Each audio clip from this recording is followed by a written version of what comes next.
El Santo del Día, mayo 26, Santa Mariana de Jesús, Azucena de Quito, año 1645.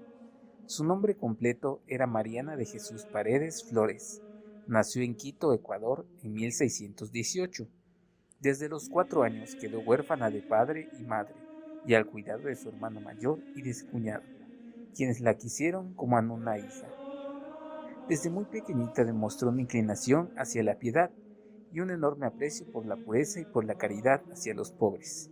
Ya a los 7 años invitaba a sus sobrinas, que eran casi de su misma edad, a rezar el rosario y a hacer el Vía Crucis. Se aprendió el catecismo de tal manera que a los 8 años fue admitida para hacer la primera comunión, lo cual era una excepción en aquella época. El sacerdote que le hizo el examen se quedó admirado de lo bien que esta niña comprendía las verdades del catecismo. Al escuchar un sermón acerca de la cantidad tan grande de gente que todavía no logra recibir el mensaje de la religión de Cristo, dispuso irse con un grupo de compañeritas a evangelizar paganos. Por el camino las devolvieron a su casa porque no se daban cuenta de lo grave que era la determinación que habían tomado. Otro día se propuso irse con otras niñas a una montaña a vivir como anacoretas, dedicadas al ayuno y a la oración. Afortunadamente un toro muy bravo las devolvió corriendo a la ciudad. Entonces su cuñado, al darse cuenta de los grandes deseos de santidad y oración que esta niña tenía, trató de obtener que la recibieran en una comunidad religiosa. Pero las 2 veces que trató de entrar de religiosa se presentaron contrariedades improvistas que no le permitieron estar en el convento. Entonces ella se dio cuenta de que Dios la quería santificar quedándose en el mundo. Monja en su casa. Se construyó en el solar de la casa de su hermana una habitación separada, y allí se dedicó a rezar, a meditar y a hacer penitencia. Había aprendido muy bien la música y tocaba hermosamente la guitarra y el piano. Había aprendido a coser y bordar, y todo esto le servía para no perder tiempo en la ociosidad. Tenía una armoniosa voz y sentía una gran afición por el canto, y cada día se ejercitaba un poco en este arte. Le agradaba mucho entonar cantos religiosos que le ayudaban a meditar y a levantar su corazón a Dios. Su día lo repartía entre la oración, la meditación, la lectura de libros religiosos, la música, el canto y los trabajos manuales. Su meditación preferida era pensar en la pasión y muerte de Jesús. En el templo de los padres jesuitas encontró un santo sacerdote que hizo de director espiritual y le enseñó el método de San Ignacio de Loyola, que consiste en examinarse 3 veces por día la conciencia. Por la mañana, para ver qué peligros habrá en el día y evitarlos, y qué obras buenas tendremos que hacer. El segundo examen, al mediodía, acerca del defecto dominante, aquella falta que más cometemos para planear cómo dejar vencer por esa debilidad. Y el tercer examen, por la noche, acerca de todo el día, analizando las palabras, los pensamientos, las obras y las omisiones de esas 12 horas. Estos 3 exámenes le fueron llevando a una gran exactitud en el cumplimiento de sus deberes de cada día. Durmiendo en un ataúd. Para recordar frecuentemente que iba a morir y que tenía que rendir cuentas a Dios, se consiguió un ataúd y en él dormía varias noches cada semana, y el tiempo restante lo tenía lleno de almohadas que semejaban un cadáver para recordar lo que le esperaba al final de la vida. Sus mortificaciones. Se propuso cumplir aquel mandamiento de Jesús: quien desea seguirme, que se niegue a sí mismo. Y desde muy niña empezó a mortificarse en la comida, en el beber y en el dormir.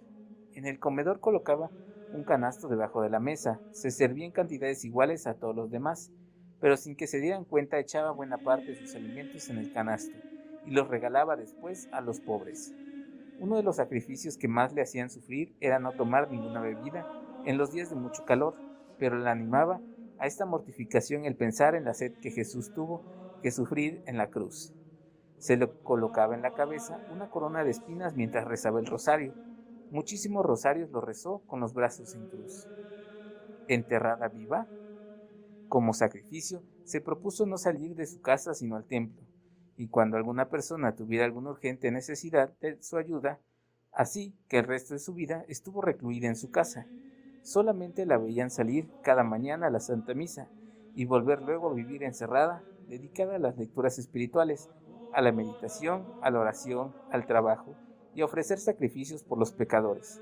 Se propuso llenar todos sus días de frecuentes actos de amor a Dios. Cada día rezaba 12 salmos de la Sagrada Biblia, ayunaba frecuentemente. Gracias especiales. Mariana recibió el don de consejo, y así sucedía que los consejos que ella daba a las personas les hacían inmenso bien. También le dio a conocer nuestro Señor varios hechos que iban a suceder en el futuro, y así como ella los anunció, así sucedieron, incluyendo la fecha de su muerte, que según anunció, sería un viernes 26. Tenía un don especial para poner paz entre los que peleaban y para lograr que ciertos pecadores dejaran su vida de pecado.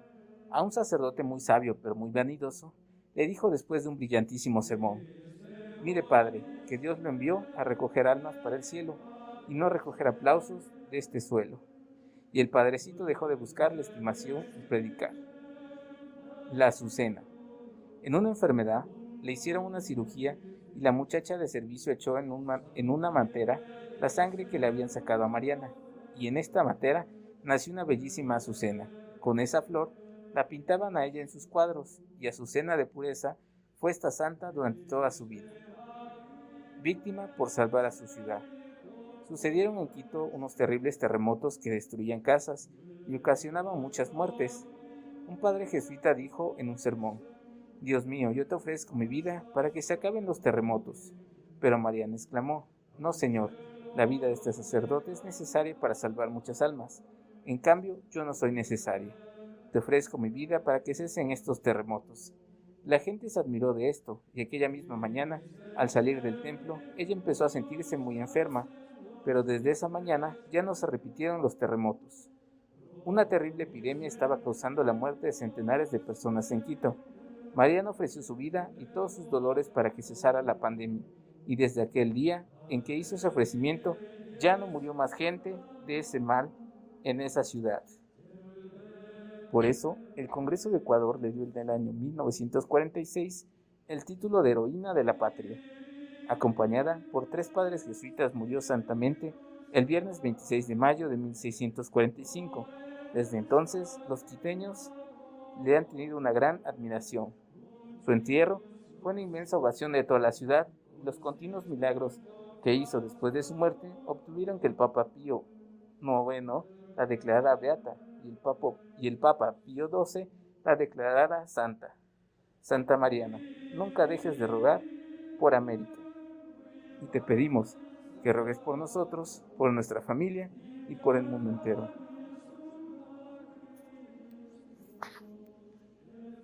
Si te gustó este video, comparte, ayúdanos a llegar a más personas. Suscríbete al canal de YouTube y dale like y síguenos en Facebook.